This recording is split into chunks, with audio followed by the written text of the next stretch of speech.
Hey everyone, welcome back to AWESMR Pop. Are you tired of making the same old waffles every day? Well, you're in luck. We have the ultimate waffle recipe for you to try. Okay, but seriously, we're making marshmallow waffles today, and they're incredible. Let me show you how to make them. Alright, so all you need to make these waffles are marshmallows. No surprise. You can use mini or the regular ones. I'll show you both today, and you can decide which one you want to use. It's actually my first time attempting to make these, so please bear with me if things aren't perfect the first try. Alright, so once your waffle maker is nice and hot, spray or spread some cooking oil. Now we're going to add a couple handfuls of the mini marshmallows on the maker.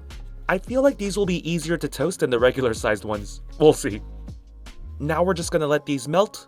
Hopefully we can get the waffle marks. So our mini marshmallows are starting to melt and expand. Let's press it down quickly and try to get the marks on top as well. I think if I hold it down too long, it's going to melt too quickly. So let me just do some quick presses.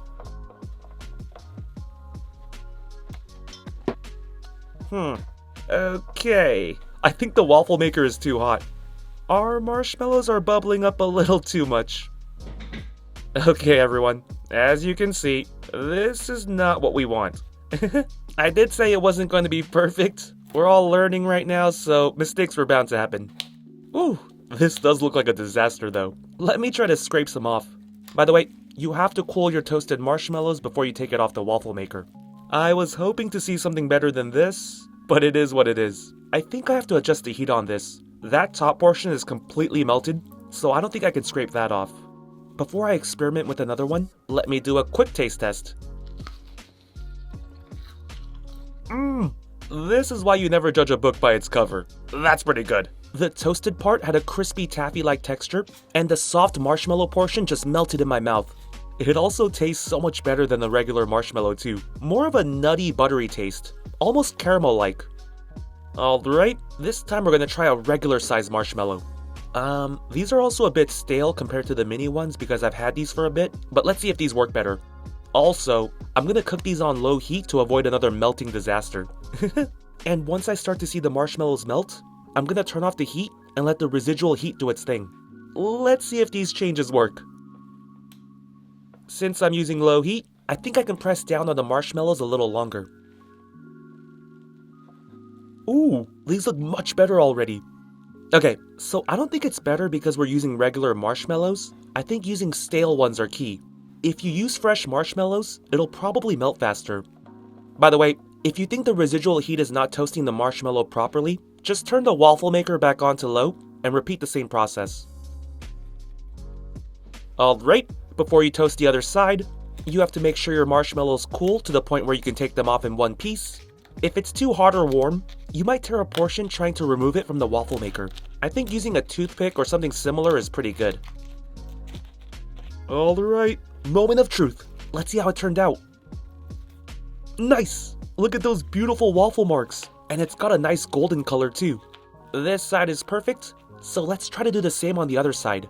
Going to cook on low heat again, and once the marshmallows start melting, I'll turn the heat off. I'm just gonna let this cool for a bit. Okay, AWESMR fans, second time's a charm. It looks like we found the formula. Low heat with stale marshmallows. That's the combo. Alright, so visually, this is exactly how we want it. We got that nice toasted layer with the gooey center, kind of like s'mores. Let's tear this up. Yup, this is it. Almost feels like we split a grilled cheese sandwich, huh? Okay, let's give this a try.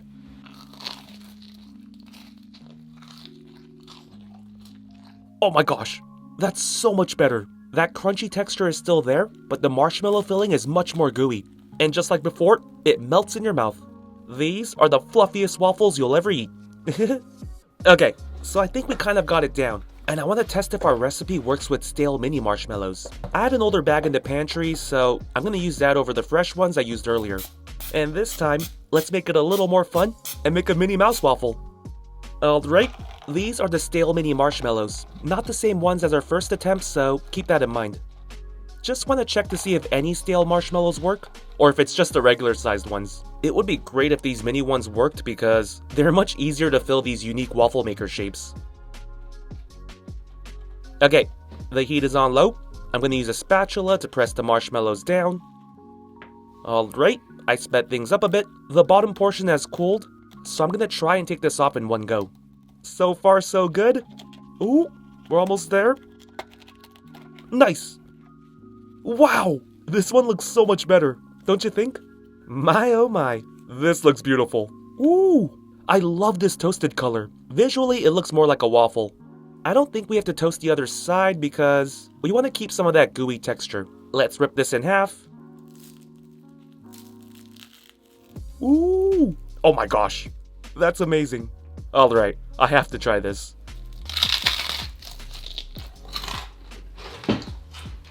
Oh my, it's so much crispier, but just like before, immediately melts in your mouth right after. Let's do a little ASMR with this one. I feel like we'll get nice crispy cuts. There it is. Okay, these are super fun and easy to make, so give it a try at home.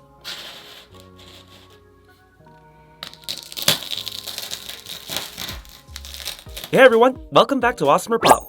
We've been really into fruit jellies lately, and it's amazing because there are so many different ways you can make them, and they're all easy too. But most importantly, they're super delicious. And not too heavy, so perfect desserts to snack on. Alright, so you don't have to use the same fruits as us, you can choose your favorite fruits. But we're going with 5 different kinds today. We're starting off with strawberries, got these washed, so let's prep them for the blender. Let's just remove the leaves. Once your fruit is prepared, it's time for the blender.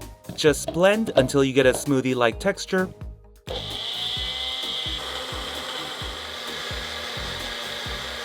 There we go. Next, you'll need a mesh strainer and just pour your fruit mix into a bowl or a measuring cup. You basically only want the fruit juice, or else your jelly colors won't pop and it won't look as smooth. Basically, bring it down to a paste and you should be fine. That looks good. Alright, next, in order to make our fruit juice turn into jelly, you will need agar powder. It'll be 1 gram of agar powder for every 100 milliliter of juice. And to give our jellies a nice sweet kick, we're going to add a tablespoon of sugar as well. Let's mix these 2 ingredients. Now we'll pour into our strawberry juice. Perfect. Alright, now we have to pour our strawberry mix into a pot.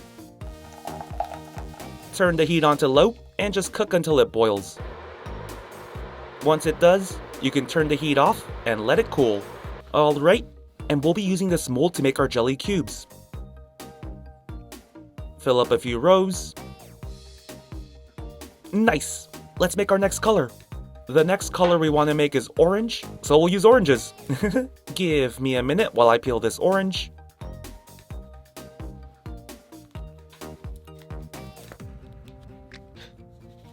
That looks good. Now let's blend this orange. Same thing as before.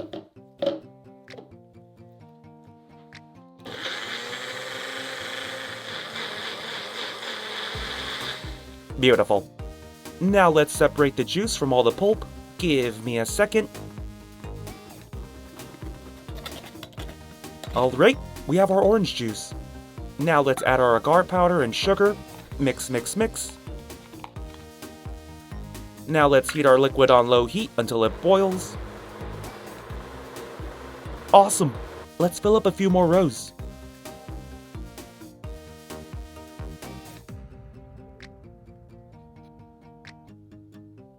Alright, let's keep the rainbow theme going and make yellow jellies. Also, a pineapple flavored jelly sounds really good.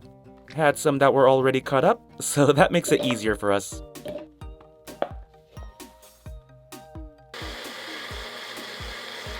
Got our pineapple blend. Now let's separate.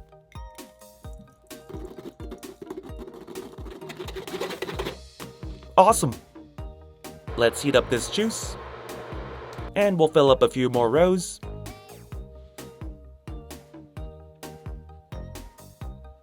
Next up, we need green colored jellies, so we're going to use Kiwis. Give me a minute while I prepare the Kiwis.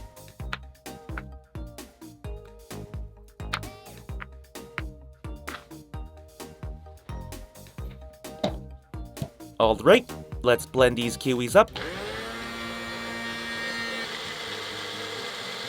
Ooh, This also looks like green salsa, huh? Alright, we're almost finished.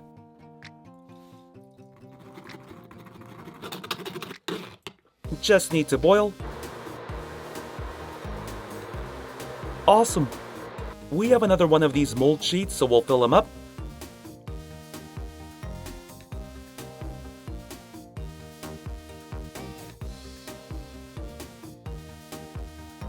There we go. Last but not least, we need to make a purple color, so let's use blackberries. Got these washed, so let's start blending them.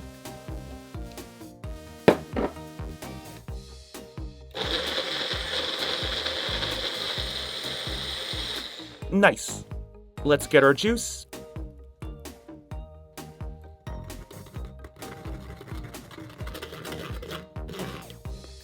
Heat this up. And let's pour this mix into the rest of our molds. Now I suggest leaving these in the fridge overnight, but if you don't have time, at the very least, 2 to 3 hours, that should be good enough. Don't worry, we won't make you wait overnight. Here's how the fruit jellies look once they're ready. I'm so excited to try these. Let's put them on a plate. We'll start by popping all the strawberry flavored jellies on the plate. Okay, here's a closer look at one of our fruit jelly cubes. Look how firm and gummy the cubes are. They don't squish easily, so that's pretty good. Okay, now give me a second while I put all the other fruit jellies on top. It's raining fruit jellies, and I love it.